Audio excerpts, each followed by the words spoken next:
मैं हूँ आपकी मेज़बान हुमा खालिद। नाज़रीन, आज मेरे साथ 2 भाई मौजूद हैं जिनके एक भाई को कत्ल कर दिया गया, बड़ी बेरहमी से उनका कत्ल किया गया और मुल्ज़िमान जो हैं वो आज फ़रार हैं और इनकी खुद की ज़िंदगी भी खतरे में है। इनके ऊपर भी कातिलाना वार हो सकता है, इनके ऊपर भी कातिलाना हमला किया जा सकता है, मगर जो पुलिस है वो अभी तक चुप है, इनका साथ दिया ही नहीं जा रहा है और इनकी जो भाई की डेड बॉडी है, वो भी आपको दिखाएँगे कि कितने बुरे हालात में वो डेड बॉडी इनको मिली है और कितना ज़ुल्म हुआ उस इंसान के साथ। जी, अस्सलाम वालेकुम। जी, वालेकुम सलाम। कैसे हैं आप? अल्हम्दुलिल्लाह जी, शुक्र अल्लाह का। सर मुझे ये बताएँ कि आपके भाई की क्या इश्यू थे, क्या मामलात थे जो उनके साथ ऐसा वाक़या हुआ? जी, हमारे भाई की तो ऐसा कोई उनके साथ हुँ, तनाज़ा या इशू या कोई लेना-देना नहीं था। हुँ, मेरे पास रहते थे, मैं उनकी जो है कि शादी कर रहा था। हुँ, पहले उनकी शादी हुई थी, ये मेरे बड़े भाई हैं, इनकी साली उनके घर में थी। हुँ, यानी कि दोनों एक ही घर में दोनों की शादी की थी। तो जो भाई की बीवी थी उसने कसूर डिस्ट्रिक्ट के थ्रू, अदालतों के थ्रू जो है ना, उसने खुद ने तलाक ले ली हुँ, उनसे। तो 7 से 8 साल का अरसा गुज़र गया, भाई अकेला था, वालिद-वालिदा भी ना रहे। और इधर-उधर घूमने के बाद जो है कि वो सिर्फ़ सहारा था तो एक भाइयों का सहारा था हुँ, भाई को। तो मैंने उसे अपने पास, चूँकि जहाँ मैं रहता था अपने पास अपने घर में ही रख लिया। हुँ, 2 मैंने कमरे बनाए हुए थे अपनी जगह में। तो मैं उनकी जो है कि शादी कर रहा था। मुख्तसर ये है कि मैं उनकी शादी कर रहा था। तो शादी करते हुए जो कि मामला ये है कि मैं वो जो जगह है वो मेरे ससुराल वालों ने लेके दी हुँ, है, ठीक है।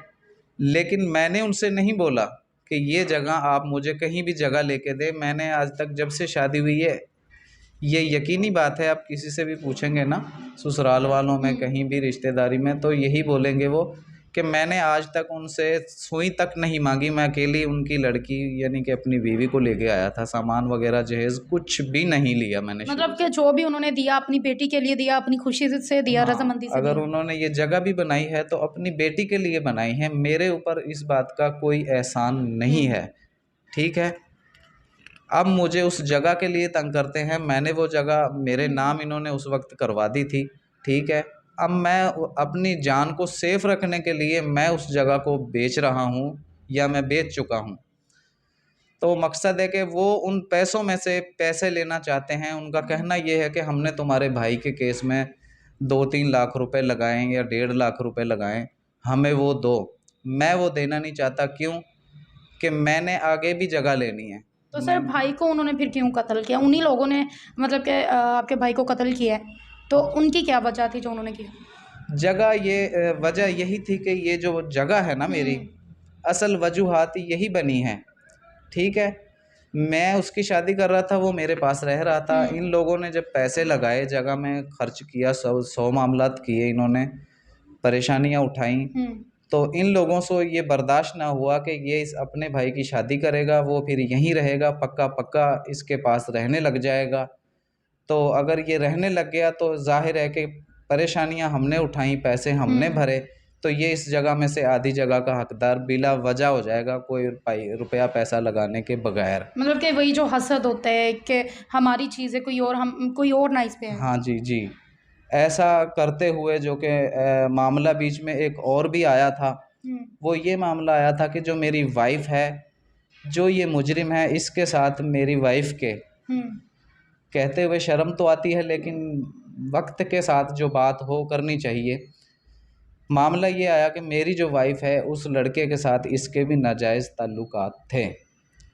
अब मकसद मेरा बात करने का ये है कि अगर उसके साथ नाजायज़ ताल्लुकात थे और हुँ, जगह का मामला था और मेरी बीवी का भी मामला था, तो जगह भी मेरे नाम थी, बीवी भी मेरे नाम थी। अगर मारना चाहिए था तो मुझे मारते। मेरे भाई का तो मामला ही नहीं था इस जगह से या मेरी बीवी हुँ। से। वो तो उसका जेठ था, बाप की जगह पे था। उसको क्यों मारा? उसे मारने की तो कोई वजह ही नहीं। लेकिन इन्होंने सिर्फ़ अगर वजह देखी है तो वो यही देखी है कि ये इसके पास रहेगा और ये जगह में से आधी जगह ले लेगा, लिहाज़ा हम जो है ना इसको साफ़ कर दें और किसी को पता भी नहीं चलने देंगे। इन्होंने आपस में साज़बाज़ होके हुँ, और इशू रख दिया मेरी बीवी का उठा के बीच में कि भई इसकी इसके साथ सेटिंग थी हुँ, और इसका बहाना बना देंगे भी ये बीच में कांटा बन रहा था। हयात मोहम्मद जो है हुँ, जिसका कत्ल हुआ है, ये कांटा बन रहा था, इस वजह से उस लड़के ने आके हयात को मार दिया, जबकि वजह ये नहीं है। क्योंकि वजह मेरे सामने आज खुल के आ रही है। मेरे ससुराल वाले इस ही जगह का नाम, जिसके आगे भी बात चल रही है, मेरी बीवी को भी वहाँ ले जा चुके हैं, ठीक है, और मेरे बच्चे भी उनके पास हैं। अब जिसके भी पास मैं जा रहा हूँ, जिस रिश्तेदार से भी मैं गुफ्तगू या बात कर रहा हूँ, तो वो जो है ना उनके पास जाता है, उससे और कोई बात ही नहीं करते। हमने इसको ये किया, हमने इसके लिए ये जगह बना के दी, हमने इतने पैसे खर्चे वगैरह वगैरह, और ये हमारे एहसान का ये वो कर रहा है। हमको इस बात से ज़ाहिर हो रहा है कि इसने सिर्फ ये काम अगर किया है तो इस जगह के पीछे हमारे भाई का कत्ल किया है। सर कत्ल कैसे किया उनका ज़रा बताएं।